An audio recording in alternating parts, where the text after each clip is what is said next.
रात गहरी और डरावनी थी। आसमान में काले बादल थे, बीच बीच में बिजली कौन जाती थी और दूर कहीं बादलों की कड़कड़ाहट सुनाई देती थी। सड़क कच्ची, टेढ़ी मेढ़ी और घने पेड़ों से ढकी थी। दो रामगढ़ गांव के नौजवान दीपक और रमेश साथ ही एक पुरानी बैलगाड़ी लेकर मोहनपुर गांव की ओर जा रहे थे। रमेश देख रहा है, यहाँ तो एकदम घना जंगल है। लालटेन की रोशनी के आगे कुछ साफ नहीं दिख रहा। हाँ रमेश, मैं भी यही सोच रहा हूँ। पहली बार इस तरफ जा रहे हैं। सुना है यहाँ मोहनपुर गांव बहुत पुराना है। लोग कहते हैं रात में यहाँ के रास्ते से नहीं निकलना चाहिए। बैलगाड़ी की लालटेन झाड़ियों और पेड़ों को रोशन कर रही थी। हवा में हल्की सी ठंडक है। डर काहे का रमेश, काम तो करना ही है। ग्राहक इंतजार कर रहा होगा।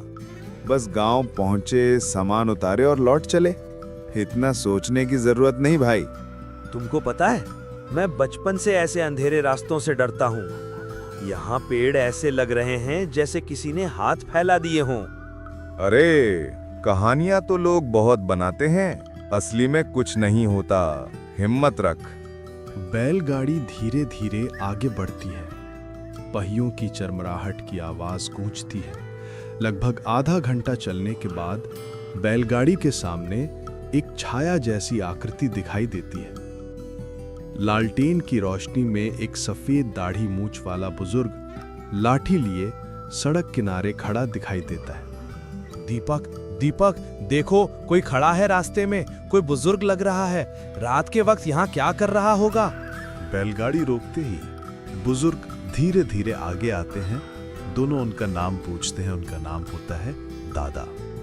वो पूछते हैं कि बेटा, मोहनपुर जा रहे हो? जी हाँ दादा, सामान पहुंचाना है।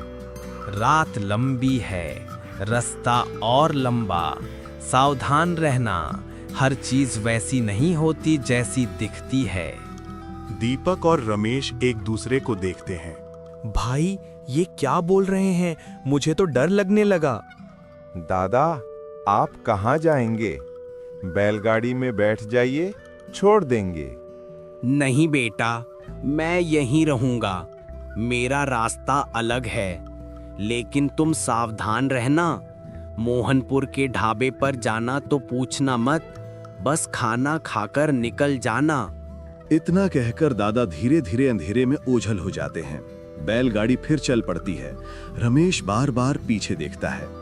दीपक, ये कैसा दादा था? इतनी रात में जंगल में, और कैसी बातें कर रहा था? पुराने लोग हैं, शायद गांव के हों। लेकिन तू डर मत रमेश, अभी ढाबा आएगा तो कुछ खा लेंगे। लेकिन भाई, उसने कहा मोहनपुर के ढाबे पर पूछना मत। ये भी कोई बात हुई? छोड़ना, अंधविश्वास होगा। बाहर पेड़ों के बीच से हवा सीटी बजाते हुए निकल रही है। कई घंटों भर चलने के बाद सड़क और सुनसान हो जाती है। दोनों रास्ता भटक जाते हैं। भाई, हम रास्ता भटक गए। अगर कुछ हो गया तो? कुछ नहीं होगा, तुम क्यों डर रहे हो? अचानक बैलगाड़ी के सामने एक बड़ा सा नीम का पेड़ गिरा पड़ा मिलता है। दीपक बैलों को रोककर नीचे उतरता है। अरे बाप रे, पेड़ गिरा पड़ा है रास्ते में। अब क्या करेंगे? तू घबरा मत यार, मैं साइड से ले लूंगा। दीपक बैलगाड़ी को साइड से निकाल देता है। हवा ठंडी और अजीब सी गंध वाली है। चारों ओर सन्नाटा। पेड़ से बचकर बैलगाड़ी थोड़ा आगे बढ़ती है तो दूर एक पुराना ढाबा दिखाई देता है। भाई, लगता है यही वो ढाबा है। चलो कुछ खा लेते हैं। दादा ने कहा था पूछना मत, पर भूख भी लगी है। चलो खाना खाकर जल्दी निकल जाएंगे। बैलगाड़ी ढाबे के बाहर रोक दी जाती है। दोनों उतरते हैं। चारों ओर अजीब सी खामोशी है। रात और गहरी हो चुकी थी। दूर कहीं उल्लू की आवाज आती थी। हवा में बासी खाना और गीली मिट्टी की मिली-जुली गंध है। भाई, अजीब सी जगह है। कोई ग्राहक भी नहीं, इतना बड़ा ढाबा और बिल्कुल सन्नाटा। हाँ, पर भूख लगी है, जल्दी खाते हैं और निकलते हैं। दीपक और रमेश आपस में गहरी बातचीत कर ही रहे होते हैं कि तभी ढाबे का मालिक सरदार मुस्कुराते हुए आता है और पूछता है, आओ बेटा, आओ। कहाँ से आ रहे हो? रामगढ़ गांव से मोहनपुर तक सामान पहुंचा रहे हैं। कुछ खाने को मिलेगा? मिलेगा क्यों नहीं, यहाँ मुसाफिरों की सेवा ही तो है। अभी खाना लगवाता हूँ तुम दोनों का। थोड़ी ही देर में सरदार का नौकर किशन टेबल पर खाना सजा देता है। सरदार पास ही खड़ा रहता है और मुस्कुराते हुए कहता है, लो बेटा, अब आराम से खाना खा लो, बाकी बातें बाद में कर लेंगे। तुम दोनों पहले खाना शुरू करो। दोनों खाने में लग जाते हैं और कुछ ही मिनटों में अपना खाना खत्म कर देते हैं। तभी सरदार मुस्कुराते हुए पूछता है, कैसा लगा बेटा खाना? अरे काका, कैसा लगा ये मत पूछो। इतनी रात को पेट भर खाना मिल गया, बस वही बहुत बड़ी बात है। वैसे काका, मेरे मन में एक सवाल है, क्या मैं पूछ सकता हूँ? अरे हाँ बेटा, क्यों नहीं, बिल्कुल पूछो। अभी तो रात के 3 बज रहे हैं और ढाबे पर कोई ग्राहक भी नहीं है, फिर भी आपने ढाबा खोला हुआ है। आप घर नहीं जाते क्या? क्या यहीं रहते हो? अरे बेटा, मेरे लिए तो यही ढाबा ही सब कुछ है। मैं और मेरा नौकर हम दोनों यहीं रहते हैं। सामान वगैरह चाहिए होता है तो गांव से लाकर रख लेते हैं। रही बात ग्राहक न होने की, तो हमें वैसे भी रात को नींद नहीं आती, इसलिए ढाबा खुला ही छोड़ देते हैं। कभी कभी तुम्हारे जैसे मुसाफिर रात को आ जाते हैं तो उन्हें खाना खिला देता हूँ। पर यह रमेश को कुछ अजीब सा और अलग महसूस हो रहा था। वो अब तक चुपचाप दोनों की बातें सुन रहा था, लेकिन मन ही मन हल्की सी घबराहट उसके चेहरे पर झलकने लगी। तभी थोड़ी देर की खामोशी के बाद रमेश बोल पड़ा, चल यार, अब यहाँ से निकलते हैं। काफी रात हो चुकी है और हमें तो वापस अपने गांव रामगढ़ भी लौटना है। अच्छा चलो काका, अब हम चलते हैं। वैसे बताइए, खाने के कितने पैसे हुए? अरे बेटा, पैसे और तुमसे कहाँ जाने वाले हो यहाँ से? मेरे लिए तो तुम मेहमान हो। इतनी खातिरदारी करना हमारा फर्ज है। मुझे तुमसे कोई पैसे नहीं चाहिए, बस ऐसे ही आते जाते रहना। दीपक ने बार बार पैसे देने का आग्रह किया, लेकिन सरदार हंसते हुए हर बार टाल देता और किसी भी हालत में पैसे लेने को तैयार नहीं हुआ। उधर रमेश के मन में कुछ और ही ख्याल उमड़ने लगे। वो सोच रहा था, जंगल के इस सुनसान हिस्से में ये ढाबा आखिर आया कहां से? और सबसे अजीब तो ये है कि उसने हमसे पैसे भी नहीं लिए।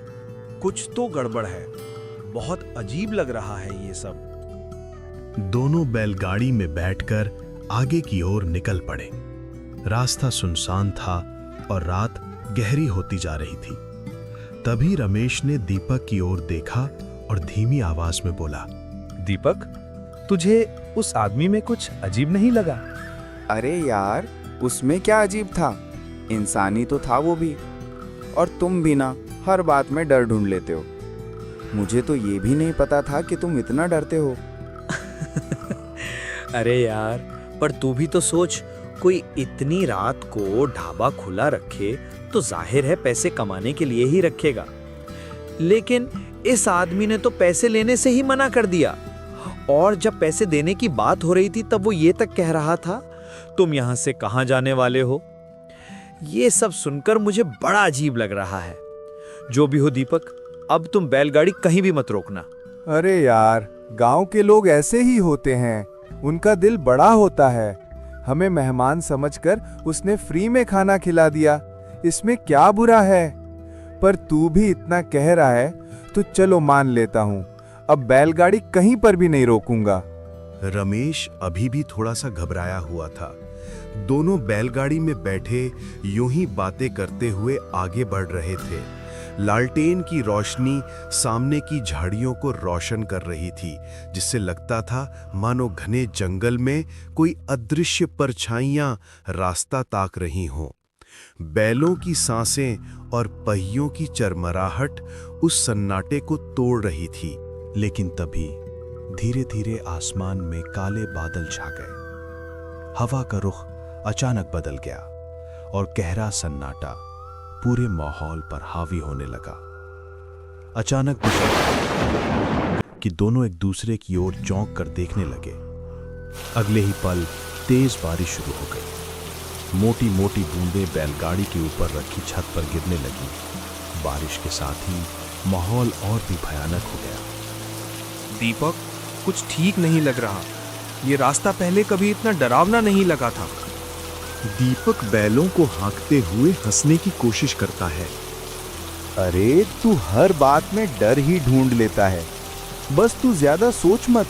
बारिश है, तूफान है, सब गुजर जाएगा। लेकिन दीपक की आवाज में भी एक हल्का सा डर साफ महसूस किया जा सकता था। अरे दीपक, अब हमें बैलगाड़ी रोक देनी चाहिए। इससे ज्यादा आगे नहीं ले जाना ठीक होगा। बारिश कम होने का नाम ही नहीं ले रही। अगर हम आगे बढ़े तो बैलगाड़ी लेकर जंगल में फंस सकते हैं। अरे यार, तू भी ना। रामपुर अब ज्यादा दूर नहीं होना चाहिए। बस 2-3 किलोमीटर और चलेंगे तो हम रामपुर पहुंच ही जाएंगे। दीपक रमेश की बात नहीं मानता और बैलगाड़ी आगे बढ़ा देता है। लेकिन कुछ ही दूरी पर बैलगाड़ी रुक जाती है। बैल तो चालू थे और पहिए घूमने की आवाज भी आ रही थी, पर बैलगाड़ी आगे नहीं बढ़ पा रही थी क्योंकि वो गहरे कीचड़ में बुरी तरह फंस चुकी थी। रमेश और दीपक एक दूसरे को देखते हैं और कहते हैं, अरे भाई, ये बैलगाड़ी अब क्यों रुक गई? पता नहीं रमेश, लेकिन मुझे लग रहा है कि बैलगाड़ी कीचड़ में फंस गई है। दीपक, मैंने पहले ही कहा था कि बैलगाड़ी आगे मत बढ़ाना, लेकिन तुमने मेरी बात मानी ही नहीं। अरे एक दूसरे को कोसने से क्या फायदा? चल नीचे उतरकर इसका कोई हल निकालते हैं। दोनों नीचे उतरते हैं। बैलगाड़ी का पहिया पूरी तरह कीचड़ में धंस चुका था। दीपक को लग रहा था कि अब बैलगाड़ी का निकल पाना मुश्किल है। अरे भाई रमेश, मुझे नहीं लगता कि ये बैलगाड़ी अब यहाँ से निकल पाएगी। इसे निकालने के बस 2 ही रास्ते हैं। या तो किसी ट्रैक्टर या हाथी की मदद लेनी पड़ेगी, या फिर 4-5 लोग पीछे से जोर लगाएं तो शायद निकल जाए, वरना इस बैलगाड़ी को निकालना बहुत मुश्किल है। पर भाई, यहाँ ट्रैक्टर और हाथी कहाँ से मिलेंगे? और इस जंगल में अभी इंसान भी कहाँ मिलने वाले हैं? हाँ, तू सही कह रहा है। पर देख, सामने कुछ रोशनी नजर आ रही है, जैसे वहाँ किसी का घर हो। हम वहाँ जाकर मदद मांग सकते हैं। शायद हमें कुछ सहारा मिल जाए। अरे नहीं भाई, इतनी रात को किसी के घर जाना ठीक नहीं होगा, और वो भी अपनी बैलगाड़ी यहाँ छोड़कर। अरे रमेश, बैलगाड़ी को यहाँ से कौन निकाल कर ले जाएगा? वैसे भी ये कीचड़ में बुरी तरह फंसी हुई है। किसी इंसान के बस की बात नहीं कि इसे अकेले निकाल सके। यहाँ बैठे रहने से कुछ होने वाला नहीं है। दीपक की बातें सुनकर रमेश अनमने मन से घर की ओर जाने के लिए हामी भर देता है। दोनों धीरे धीरे कदम बढ़ाते हुए उस घर के पास पहुंचते हैं। लेकिन रमेश के मन में अभी भी डर बना हुआ था। घर के पास पहुंचते ही रमेश कहता है, अरे दीपक, मुझे क्यों लग रहा है कि हमें इस घर में मदद मांगने नहीं जाना चाहिए। भला इतने गहरे जंगल में कोई कैसे रह सकता है? कुछ ठीक नहीं लग रहा मुझे। अरे यार रमेश, तूने तो मेरे सिर का दर्द बढ़ा दिया है। बार बार ऐसी बातें क्यों करता है? चल मेरे साथ, कुछ नहीं होगा। ऐसा कुछ भी नहीं होता है। दोनों घर के दरवाजे के बाहर जाकर जोर से आवाज लगाते हैं, अंदर अंदर कोई है क्या? कुछ देर बाद ही दरवाजा धीरे से खुलता है। सामने एक लड़की खड़ी थी। उसे देखकर रमेश के मन का डर कुछ हल्का हो गया। लड़की धीमी आवाज में पूछती है, जिसका नाम राधा था। अरे तुम लोग कौन हो और इतनी रात को यहाँ क्या कर रहे हो? अरे हम लोग गांव से बैलगाड़ी पर आए थे रामपुर सामान पहुंचाने के लिए, लेकिन रास्ते में इतनी तेज बारिश हुई कि हमारी बैलगाड़ी कीचड़ में बुरी तरह फंस गई। अच्छा, तो बताइए मैं आपकी क्या मदद कर सकती हूँ? क्या अंदर कोई और है? मतलब आपका भाई या पिताजी? अगर 2-3 लोग और आप सब मिलकर हमारी मदद कर सकते हैं। दरअसल हमें बैलगाड़ी को कीचड़ से निकालना है। क्या आप हमारी इसमें कोई मदद कर पाएंगी? नहीं, मैं तो यहाँ अकेली ही रहती हूँ। माफ़ कीजिएगा, लेकिन बैलगाड़ी निकालने में मैं आपकी मदद नहीं कर सकती।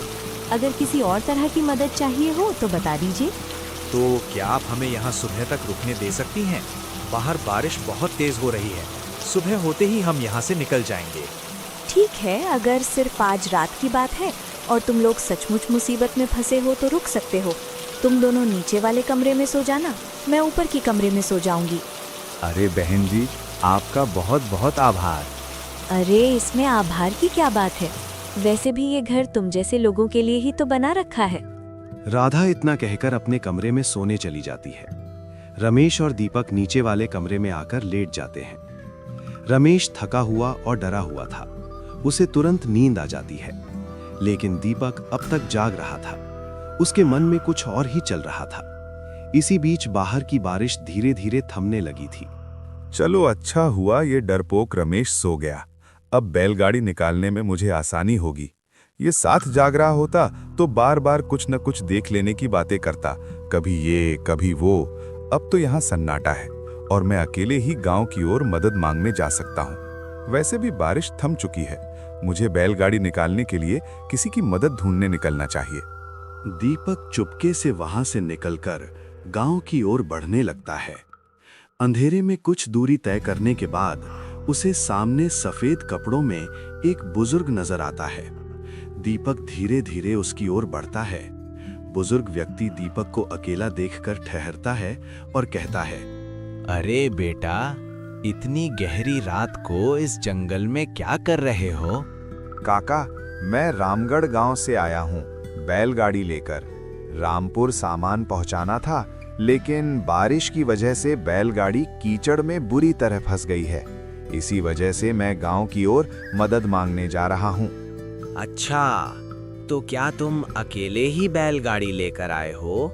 नहीं नहीं काका, मैं अकेला नहीं आया हूँ। मेरा दोस्त भी साथ था, लेकिन वो बहुत डर गया था। इसीलिए मैंने उसे जंगल के बीच एक घर में छोड़ दिया। वहाँ एक लड़की रहती है। फिलहाल वो वहीं ठहरा है और मैं अकेला गांव में मदद मांगने जा रहा हूँ। अरे बेटा, ये कैसी बात कर रहे हो? जंगल के बीच कोई घर हो ही नहीं सकता। मैंने तो आज तक इस जंगल में कभी कोई घर नहीं देखा। अरे काका, घर तो है। मैं अभी अभी अपने दोस्त को वहीं छोड़कर आ रहा हूँ। मुझे लगता है बेटा, तुम इस जंगल के छलावे में फंस गए हो। छलावा मतलब वही जो चीज असल में होती नहीं लेकिन दिखती है। इस जंगल की काली आत्माओं ने तुम्हें अपने वश में कर लिया है। यानी छलावे में तुम्हें वही दिखाई दे रहा है जो असल में है ही नहीं। अरे काका, अब मैं क्या करूं? इस छलावे से बाहर कैसे निकलूं? मेरा दोस्त घर में फंसा हुआ है और मेरी बैलगाड़ी कीचड़ में अटकी हुई है। कृपया कोई रास्ता बताइए जिससे मैं खुद को, अपने दोस्त और बैलगाड़ी सबको सुरक्षित बाहर निकाल सकूं। इससे बाहर निकलने का बस एक ही रास्ता है। कोई कितना भी प्यार से मीठी बातों में तुमसे कुछ भी कहे, पर ध्यान रखना, उनकी एक भी बात मत सुनना। अगर तुमने सुन ली तो इस छलावे से कभी बाहर नहीं निकल पाओगे और यहीं फंस जाओगे। सबसे पहले तुम आगे खेतों की ओर निकलो। वहां कई किसान अपने खेतों की रखवाली कर रहे होंगे। तुम उनसे मदद मांगना, वो जरूर तुम्हारी सहायता करेंगे। उनके साथ मिलकर पहले बैलगाड़ी को बाहर निकालना, उसके बाद अपने दोस्त को ले आना। लेकिन याद रखना, किसी की बातों पर ध्यान मत देना, सिर्फ बाहर निकलने पर ही ध्यान लगाना। दीपक को अब यकीन हो गया था कि उसके साथ कुछ न कुछ गड़बड़ जरूर हो रही है। वो उस जगह से आगे बढ़ गया। पीछे छूटा बुजुर्ग धीरे धीरे अंधेरे में गायब हो गया। दीपक चलते चलते रास्ता तय करता रहा और कुछ ही देर में उसके सामने खेत नजर आने लगे। एक पेड़ के नीचे 2-3 किसान बैठे हुए दिखे। दीपक उनके पास पहुंचा और कहा, भाइयों, मेरी मदद कर सकते हो क्या?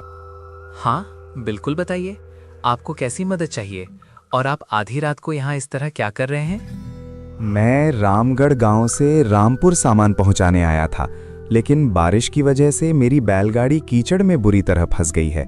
उसे बाहर निकालने के लिए ही मुझे आपकी मदद चाहिए। अच्छा भाइयों, चलो इस परदेसी मेहमान की मदद करते हैं। किसान उसकी मदद करने के लिए राजी हो जाते हैं और उसके साथ चल पड़ते हैं। थोड़ी ही देर में सब बैलगाड़ी तक पहुंच जाते हैं। दीपक बैलगाड़ी में बैठ जाता है और किसान पीछे से जोर लगाते हैं। कुछ ही धक्कों के बाद बैलगाड़ी कीचड़ से बाहर निकल आती है। दीपक उनका तहे दिल से आभार मानता है। किसान मुस्कुराकर वापस अपने खेतों की ओर लौट जाते हैं। दीपक बैलगाड़ी लेकर उस घर की तरफ बढ़ता है जहां रमेश उसका इंतजार कर रहा होता है। वहां पहुंचकर दीपक बैलगाड़ी साइड में लगाता है और अंदर जाकर धीरे से रमेश को कहता है, अरे रमेश, उठो, मैं बैलगाड़ी को कीचड़ से बाहर निकाल लाया हूँ। इतना सुनते ही रमेश उठ जाता है, लेकिन साथ ही कमरे में सो रही वो लड़की राधा भी जाग जाती है। वो उनके कमरे में आकर कहती है, क्या आप लोगों को यहाँ कोई परेशानी हो रही है? क्यों अभी तक जाग रहे हो आप लोग? नहीं नहीं, हमें कोई परेशानी नहीं है। हम तो बस ऐसे ही आपस में बातचीत कर रहे थे। आप चिंता मत कीजिए और जाकर आराम से सो जाइए। राधा अपने कमरे में लौट जाती है। उसके जाते ही दीपक रमेश को साथ लेकर बाहर निकलता है और दोनों बैलगाड़ी में जाकर बैठ जाते हैं। तभी रमेश पूछता है, दीपक, ये सब क्या हो रहा है? तुमने मुझे बीच में उठाकर क्यों जगा दिया? और देखो, हमारी बैलगाड़ी के पीछे कुछ परछाइयां सी चल रही हैं। ये सब छलावा है। तू चुपचाप बैठ जा, मैं तुझे सब कुछ समझा दूंगा। काफी देर तक अजीब सी परछाइयां बैलगाड़ी का पीछा करती रहीं। लंबा सफर तय करने के बाद वे धीरे धीरे पीछे छूटने लगीं और अंततः गायब हो गईं। इस तरह दीपक और रमेश सुरक्षित रामपुर गांव पहुंच गए। सुबह होते होते वे अपना सामान लेकर गांव पहुंचे। उसके बाद उन्होंने वापसी की और फिर कभी उस रास्ते से नहीं गुजरे।